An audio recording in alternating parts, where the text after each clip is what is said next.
11, ano ang inyong emergency? 11. Ang kaibigan ko ay binaril. Siya yung isa pang tao sa bahay.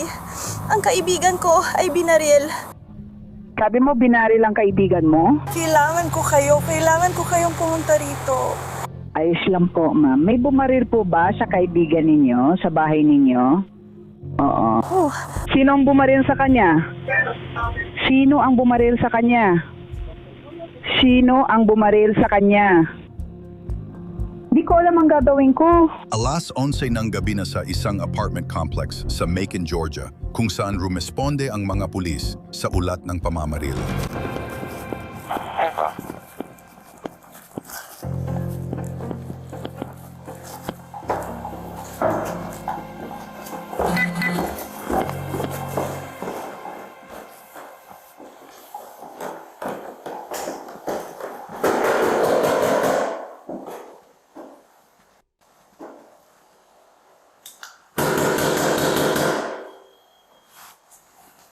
Dispatch, tawagin mo ang Beck at sabihin mo sa kanila na 2,000 at 80 dito ito.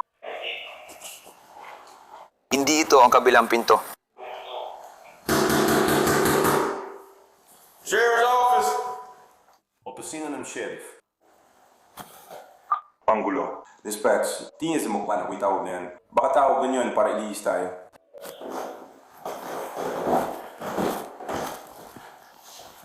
Tingnan mo kung lalabas sila. Hindi. Dahil walang sumagot sa pinto, bumaba ang mga pulis para subukang makahanap ng sagot. Pakikipag-ugnayan ako sa tumawag. Wala siya rito ngayon. Kumatok ka sa isa sa mga pitong ito. Tingnan mo kung may nakarinig ng putok ng baril.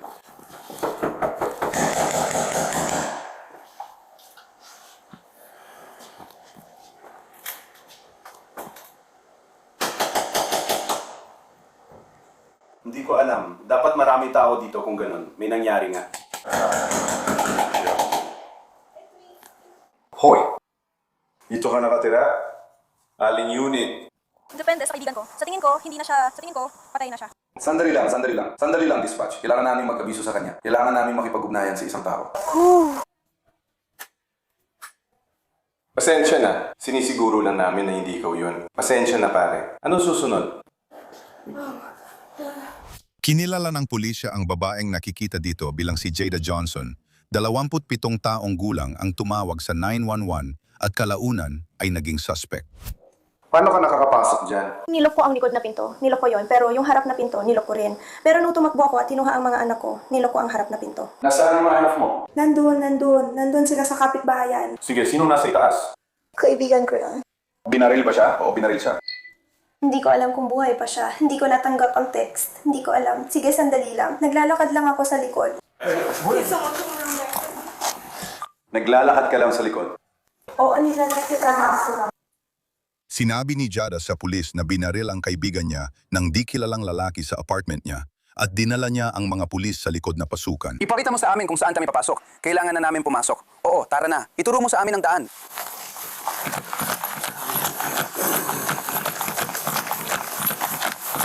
Ano nangyari? Anong nangyari? Ito na ang susunod. Susunod.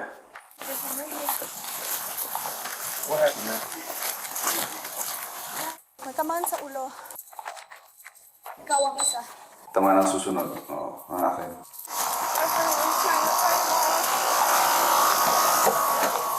Nangyari. Kailangan pang umatras.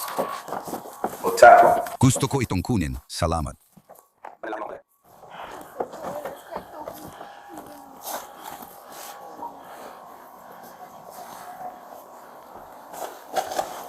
Opisina ng Sheriff. Lumayo kayo. Lumayo kayo.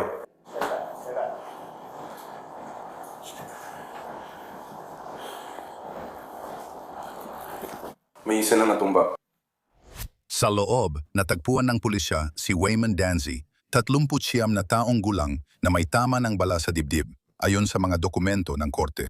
Idineklarang patay si Wayman sa pinangyarihan makalipas ang ilang sandali. Dumating ang karagdagang backup at lahat ay nakatingin kay Jada para sa sagot. Oy, sino? Sino ka? Dito ka pa natin, ha? Ano nangyari? Sandali lang, sandali lang! Sandali lang, sandali lang! Umatras ka! Wala. Wala na ito.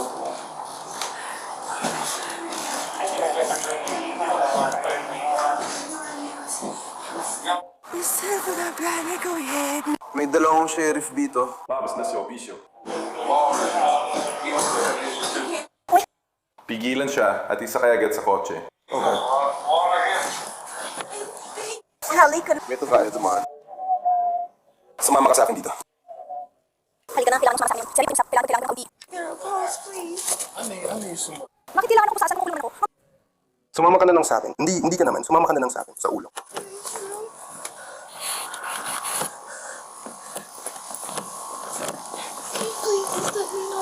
Ipapaalam ko sa'yo, kuya. Sumama ka na lang sa akin, ha? Sige na. Tara na. Dito tayo dumaan. Sabihan kita agad pag lumabas sila kasama ang ambulansya. Dito ka dumaan para iwas madapa.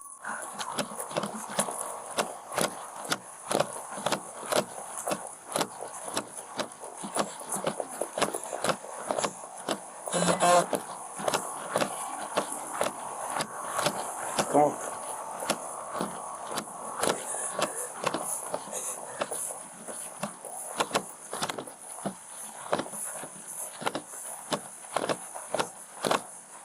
May kasama ka ba?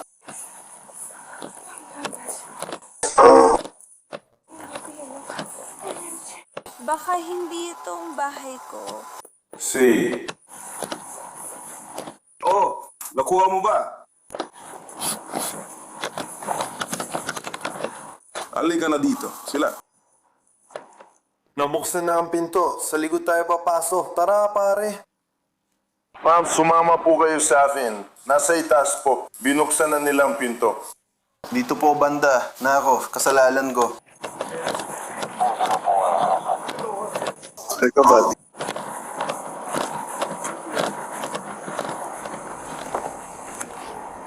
Umupo po kayo ron, ha? Sandali, pwede bang pakisara ang pinto? Ma'am, umupo po kayo sa... Isasara mo ba ang pinto? Hindi. Diyan ka lang, ha? Ibababa ko ang bintana para sa inyo, ha? Pero di ako makahinga. Ibababa ko ang bintana para sa'yo. Sige, maghintay ka lang. Papunta na ako. Nasa loob na ng patrol car si Jada at dinala sa istasyon ng pulisya kung saan babalikan natin siya mamaya. Patuloy namang iniimbestigahan ng mga pulis ang nangyari rito. Paano naman yung tinamaan ka sa dibdib? May kaso siya. Oo. May nakuha silang basyo. Ipaalam mo agad sa investigador at crime lab. Anong balita, pare? May mga gasgas siya. Oo, alam ko. Hindi niya sinasabi sa kanya. Ako to. Uy, bantayan mo yung mga kaso ng benta. Mag-ingat ka. Alisin natin ang casing.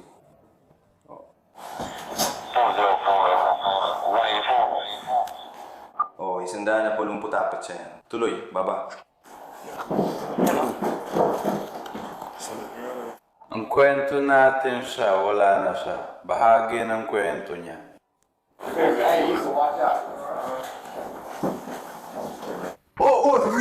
Diyan ka lang. Hayaan mong tawagin ko muna ang taxi.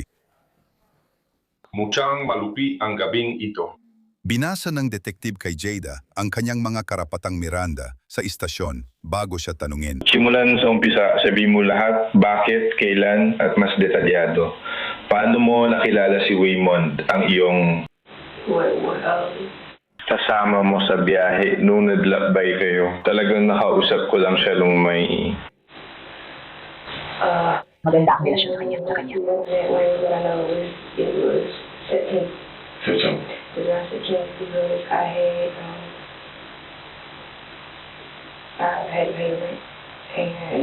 Pumunta ako, sabi mo Wayne, sabi mo Tim, oo, may paborito ako, pero huli na.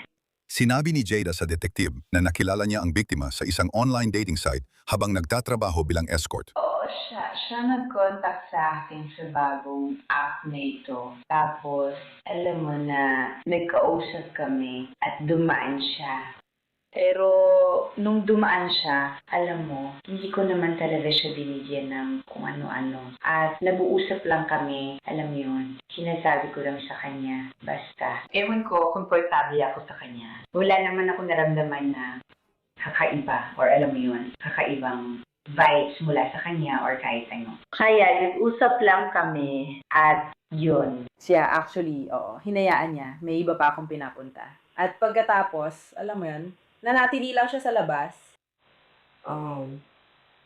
At pagkatapos, bumalik din siya. Kailangan niya pumunta sa gasolinahan. Bumalik siya.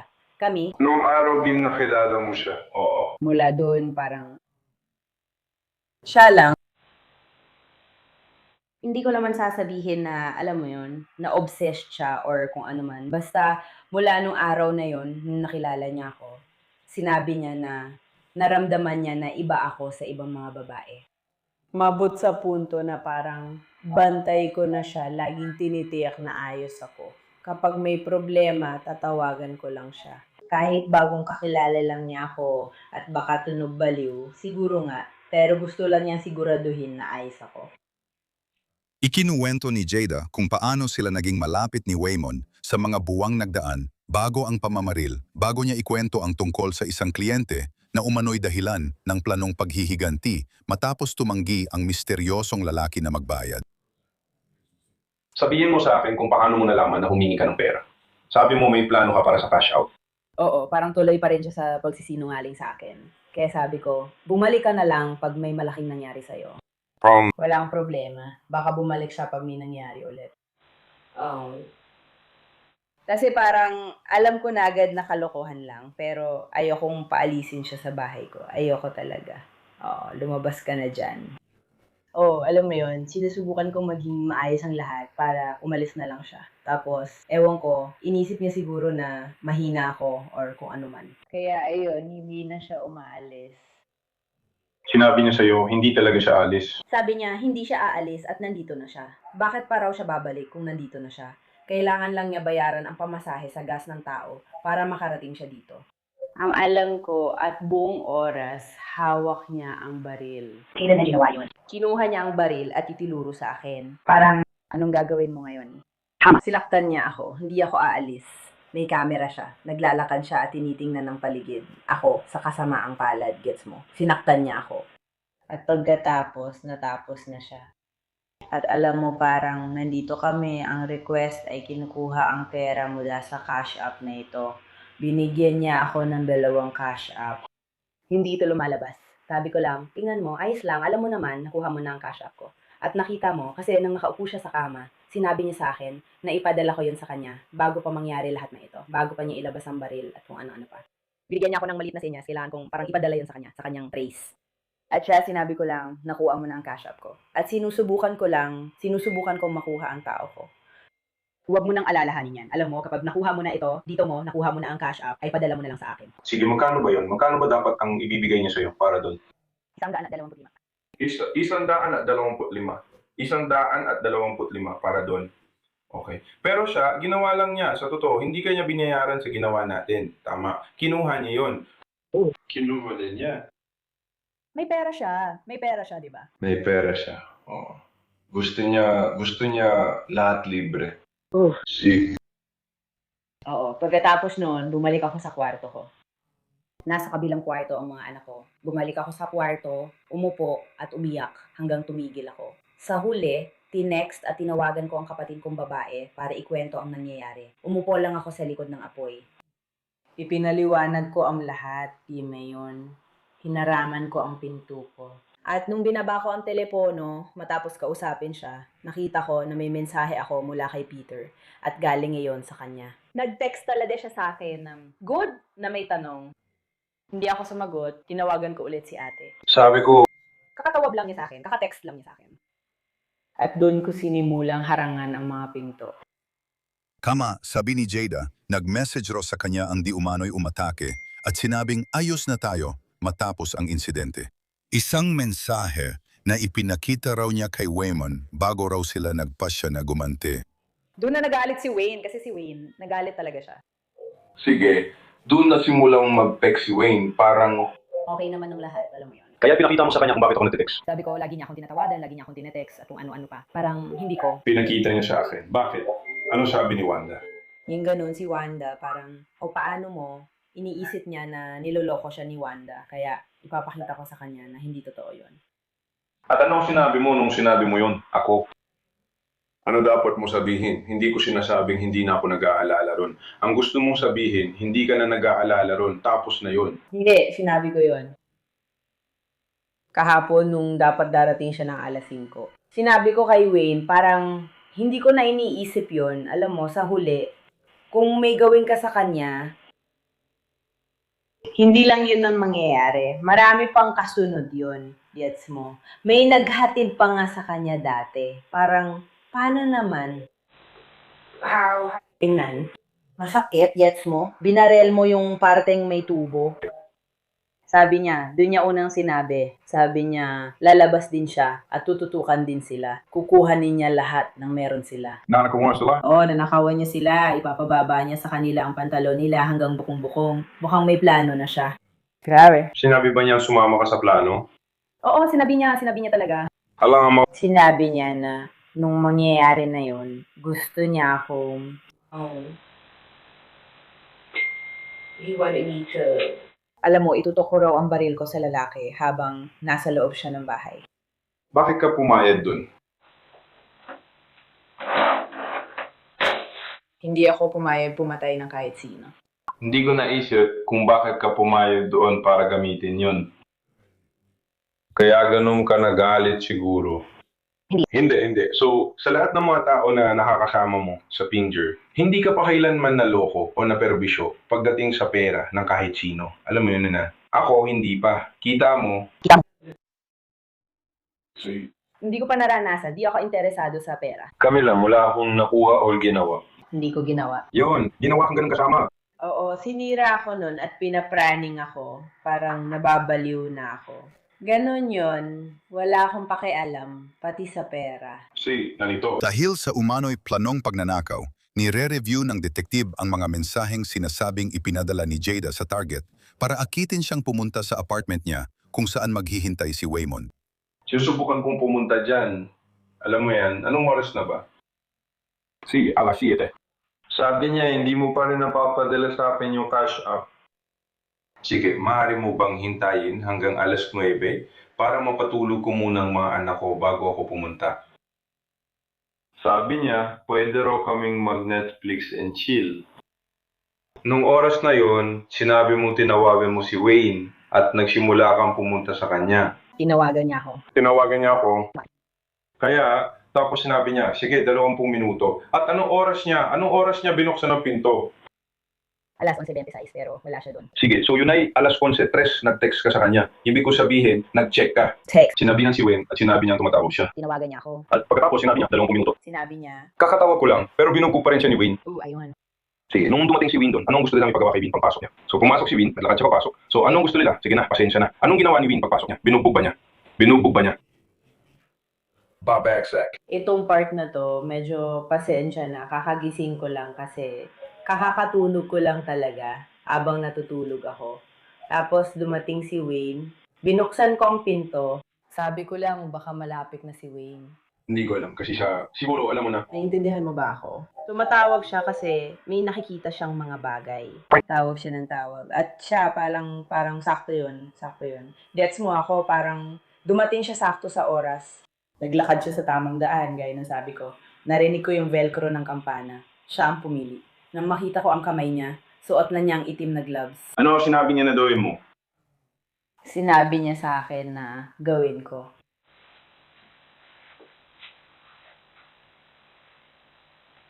Sabi niya kapag binuksan mo ang pinto, basta dala mo lang ang baril mo. At sabi niya, hindi, sinabi niya na ilabas ko ang baril ko. So bukas ko ng pinto, gusto niyang tutuan ko siya ng baril o iba pa. Tutukan siya ng baril? Oo, sabi ko hindi ko gagawin yun. Sabi niya, ibig sabihin, hindi mo pinaglalaruan yan. Seryoso ka. Sinabi niya sa'yo na gawin mo, kaya inilagay mo ang baril mo roon dahil utos niya. Oh, okay. Kaya nilagay mo ang baril mo sa bulsa mo o sa baywang mo, sa may baywang. Tapos anong nangyari? Kumatok ba siya sa pinto o anong nangyari? Kumakatok siya sa pinto. Kumakatok siya, pero nagsimula na akong kabahan. Anong ginawa niya? Nanatili siya rito kasama ang mga bata at kami sa ibaba habang ginagawa ko ang kailangan ko. Kaya, nangingi ka? Oo. Hindi ko alam kung ano ang dapat kong gawin, pero grabe, buksan mo ang pinto. At anong ginawa niya? Nakataya siya, mismo.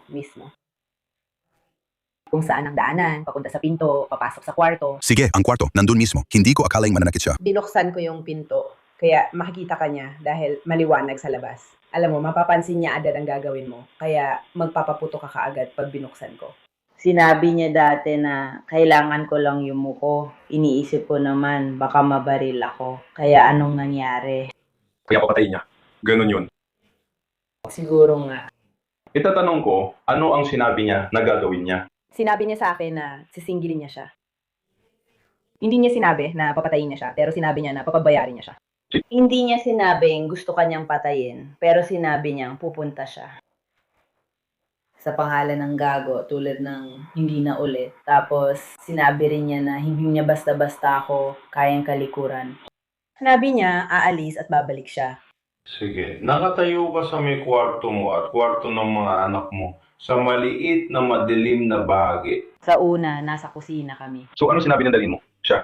Sinabi ba niyang dalhin mo siya kung saan o basta sige tayo? O, siya yung malis. Lumayo siya dahil nasa likod na ng pader at hindi na niya makita at sinabi niyang buksan ng pinto. Gusto mo lang siyang mabaril, ayaw mo ikaw ang mabaril sa proseso. Gusto mo lang siyang ilagay sa posisyong pwede siyang mabaril. Hindi ko ginawa. No, hindi ko siya gusto, hindi na kailanman ginawa. Hindi, ito ay, gusto mo ba? Gusto mo bang ipaliwanag? Paano? Anong layunin? Anong layunin niya? Anong sayo? Anong layunin ng inarrange? Ayokong makita niya si Waymon at Binunot niya ang baril niya at itinutok sa akin. Sino siya? Sino? Sino naglabas ng baril sa'yo? Ayokong bunutan ako ng baril ng lalaki niyon. Kasi siya ay. Ipinaliwanag ni Jada kung paano ra nagtago si Waymon sa hallway para holdapin ang lalaki pagdating nito. Ayon sa kanya, hindi eksaktong naayon sa plano ang sumunod na nangyari. Sa may pintuan, agad siyang umatras, kaya binuksan ko ang pinto. Anong balita ba? Anong balita ba? Inaanla ko.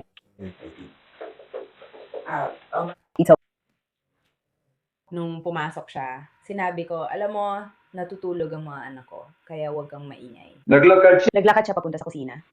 At siya, minsan ba umalik siya sa iba, hindi maganda. Pumasok siya dito, parang may kinuha para sa akin. Pero nandito lang siya sa tabi ng pasilyo. Sinabi mo ba sa kanya na may warrant siya? Sinabi kong may warrant siya, bumalik siya ngayon.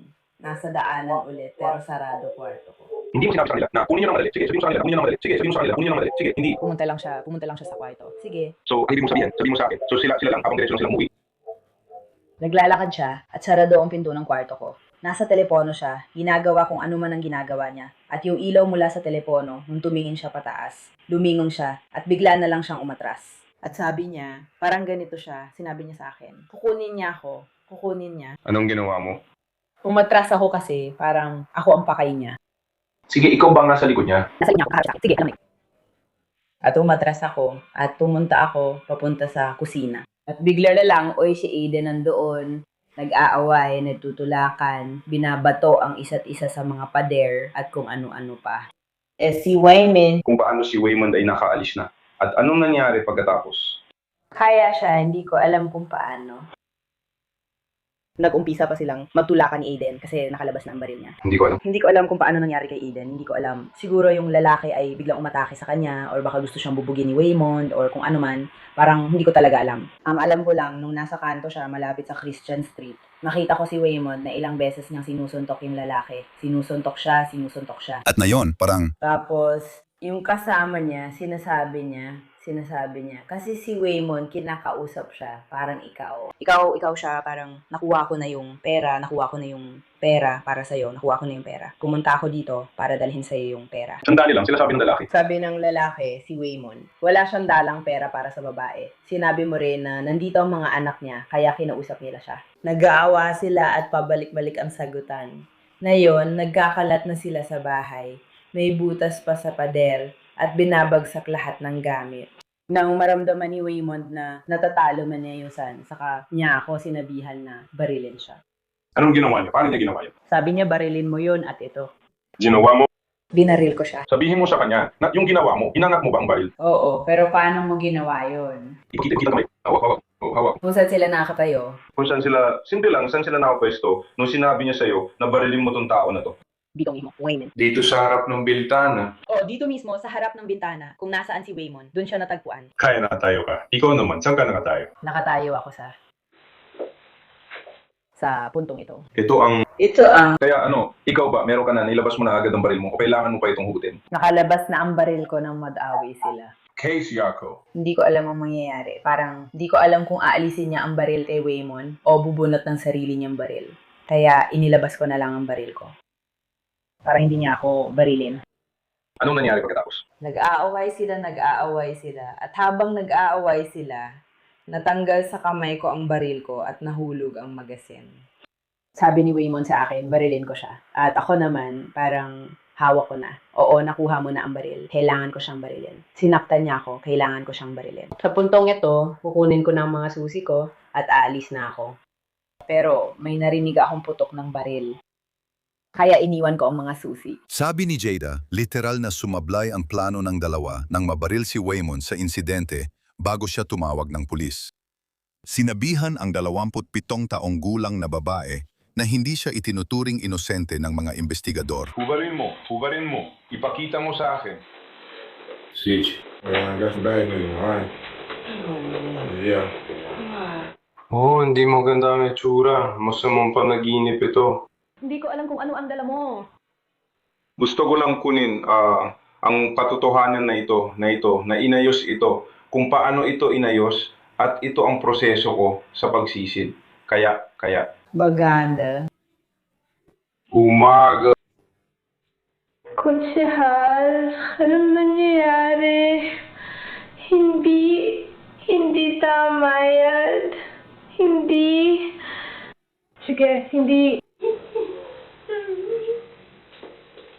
Si Jada ay kinasuhan ng felony murder at aggravated assault at bilang bahagi ng kasunduan, tinanggal ng mga piskal ang kaso ng pagpatay matapos siyang nag-plead guilty sa aggravated assault. Batay sa rekord ng korte, ang 27 anyos ay hinatulan ng 5 taon sa kulungan at 15 taon ng probation.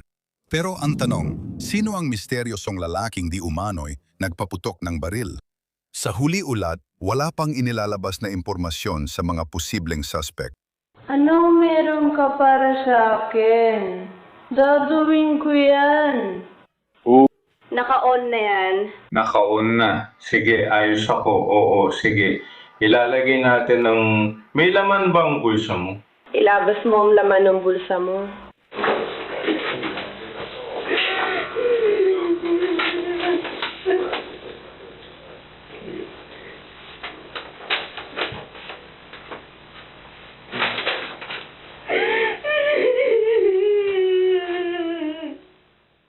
Mag-subscribe para mas madali ang access.